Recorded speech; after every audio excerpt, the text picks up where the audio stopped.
Now, with the war ongoing, now day 17, as I mentioned, that is leading to ongoing protest here at home. I want to show you what's happening this very morning in Toronto.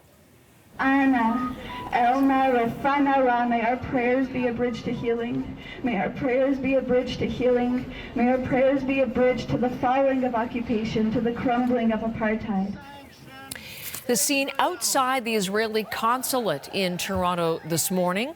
Protesters, including some Jewish organizations, coming together to condemn Israel's airstrikes and to call on Canada to do more. Let's bring in Hilary Johnstone, who has more on this story. That going on as we speak, still in Toronto. Hilary.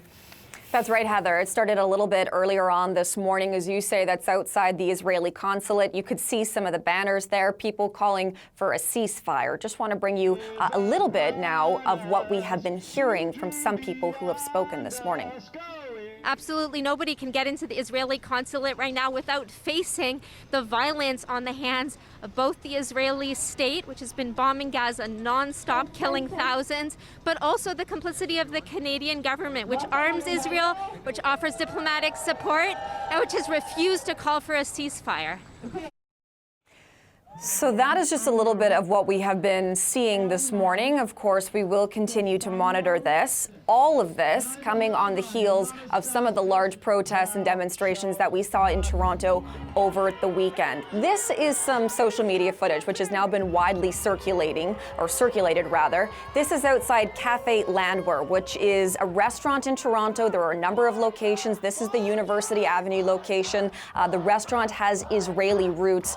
You can hear pro-Palestinian protesters chanting boycott. That has prompted reaction, including from Cabinet Minister Mark Miller, who took to Twitter to denounce some of what you were just hearing there in that clip, in saying that anti-Semitism has no place here in Canada and that Jewish businesses should not feel intimidated. So that's a little bit of what we have seen and heard in reaction to this weekend. Part of those protests in downtown Toronto this weekend, at times, police had to try and hold people back, even needing to prevent them from getting onto an on-ramp in order to try and get onto the Gardner Expressway. So forming lines, the police were to try and hold people back.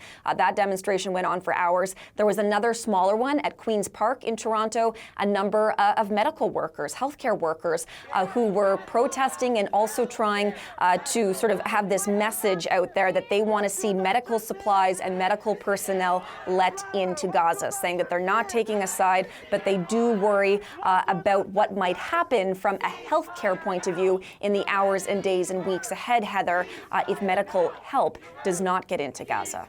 Hilary, these protests, by and large, peaceful, but in Calgary, police had to move in and there were arrests there over the weekend, a number of them. 3 arrests in total, and some of those charges, according to police in Calgary, everything for breach of the peace to assault with a weapon. Police have not said, in terms of people who were charged, which group they were there to support. But they have said in a statement, quote, that they believe that they are policing behaviors. They say we maintain that we police behaviors and not beliefs. In the last 2 weeks, last 2 protests, they say that they've seen increasingly escalating behavior and calling for calm. So just a little bit, Heather, of what we've been seeing. Hilary Johnstone, thank you in Ottawa this morning.